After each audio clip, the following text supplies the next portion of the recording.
Bien, en lo que es regulación de la presión arterial, ¿qué debemos tener en cuenta? Nosotros tenemos reguladores rápidos y reguladores lentos de la presión arterial. Los reguladores rápidos van a ser aquellos que van a estar ubicados en ciertas zonas estratégicas del aparato vascular y le vamos a llamar varoreceptores y también quimioreceptores.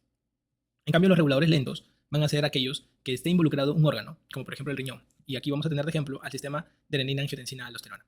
Para poder entender un poquito mejor los reguladores rápidos, vamos a ponerlo aquí: varoreceptores y quimioreceptores. En los varoreceptores vamos a entender que estos lugares estratégicos ubicados generalmente van a estar en zonas de alta presión. Por ejemplo, aquí tenemos primero los varoreceptores carotídeos. Estos varoreceptores se van a estar ubicados justo cerca de la bifurcación y estas células van a captar los cambios de presión. Cuando estas células cambian, estos son los varoreceptores, son detectores, como pongo acá, estamos haciendo la detección de varoreceptores, van a captar cambios de aumento o disminución de la presión. Estos varoreceptores que van a todo el tiempo a captar básicamente información, sobre todo van a influir de qué manera. Luego que sea a nivel de la bifurcación carotídea o sea en la parte posterior del arco aórtico, en estas dos, van a haber dos vías de aferencia. Una vía va a ascender por el glosofaringio, lo que es la vía de la bifurcación carotídea, y otra vía por el vago, que es la de la aorta. Ambos van a ir hacia el vago, hacia el bulbo, y van a darle información respecto a la presión. Normalmente, ¿qué hace un varoreceptor? Un varoreceptor lo que hace es captar un aumento de la presión anómala. Y al captar un aumento de la presión anómala, él busca y responde disminuyendo la presión. ¿Y cómo lo hace? Si ustedes recuerdan, la presión arterial es igual al gasto cardíaco por la resistencia vascular periférica. Y el gasto cardíaco es el volumen sistólico por la frecuencia cardíaca.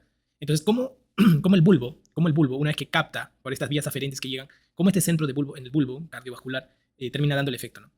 Generalmente lo que hace es tratar de bloquear a nivel del corazón, disminuye la frecuencia cardíaca y a nivel de los vasos va a permitir una vasodilatación. Entonces, la bradicardia y la vasodilatación van a contrarrestar el aumento de la presión arterial. Entonces, de esta manera, tendremos bradicardia y vasodilatación, lo que termina dando una disminución de la presión arterial. Entonces, esa es una pregunta que nos van a hacer siempre en la universidad cuando estamos estudiando los varoreceptores, ¿no? ¿Cuál es su función principal? Disminuir la presión ante la distensión que está ocurriendo de la captación integrada propiamente.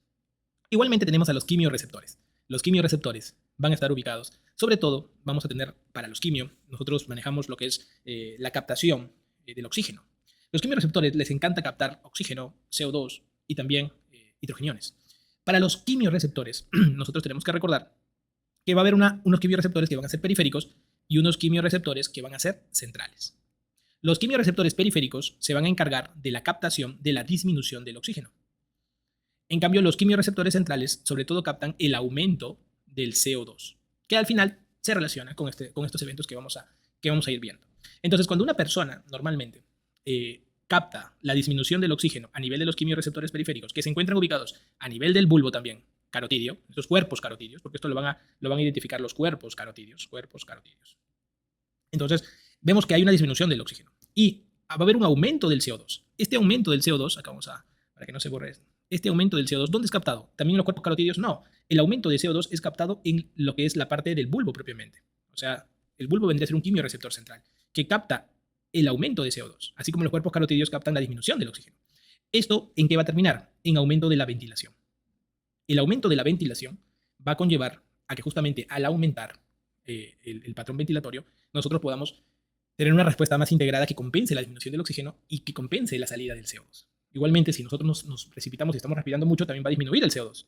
Y si disminuye el CO2, esto también va a controlar el sistema del bulbo, generando un sistema de control propio. Por eso es que se dice que el CO2 es el principal estimulante de la respiración, ya que su aumento o su disminución va a ser controlada directamente por el bulbo. Pero cuando el CO2 falle, quien va a pasar a tomar la batuta será la disminución del oxígeno, que sería el segundo controlador de la respiración.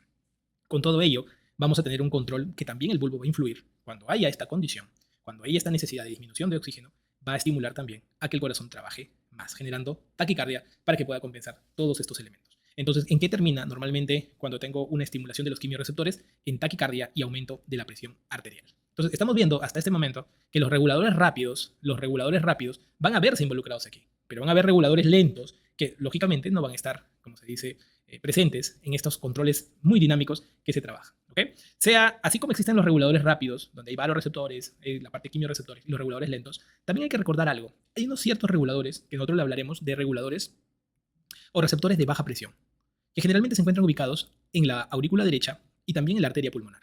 Estos reguladores de baja presión lo que hacen es captar un aumento de volumen.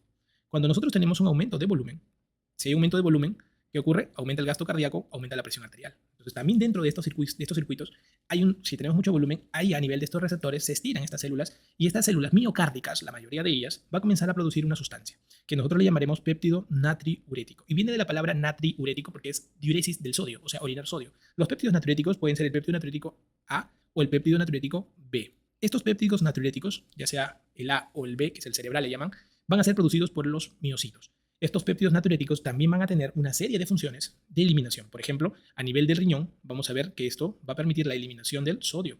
También vamos a encontrar que a nivel de la parte vascular va a permitir la vasodilatación y también esto estimula la eliminación. Y también vamos a ver que hay un bloqueo de la renina, que es muy importante. Entonces, cómo estos sistemas de receptores de baja presión también van influyendo por la parte del volumen en esta regulación de la presión arterial que se está manifestando. Entonces, estas variables serían bien interesantes tenerlas en consideración, porque así como tenemos receptores en lugares arteriales, porque esto es lo que estamos viendo es un nivel arterial, tenemos reguladores de la presión en lugares venosos, en lugares justamente de baja presión. Por lo que siempre vamos a decir que en los reguladores de la presión, siempre pensemos en reguladores arteriales y reguladores venosos. Bastante bonito desde el punto de vista. Ahora, si uno manifiesta, oye, doctor, entonces la sangre venosa que llega a las paredes por volumen, los receptores venosos, los reguladores venosos, generalmente van a trabajar sobre el volumen para regular la presión arterial. En cambio, los reguladores arteriales generalmente van a trabajar, como hemos visto, sobre la presión que hemos narrado. También sobre la parte química que hemos narrado. ¿Correcto? Entonces tenemos regulación de la presión ya sea por presión, por la parte química, por la parte del volumen. Entonces todo esto va a influenciar notablemente en los cambios que vayamos a tener en nuestros pacientes.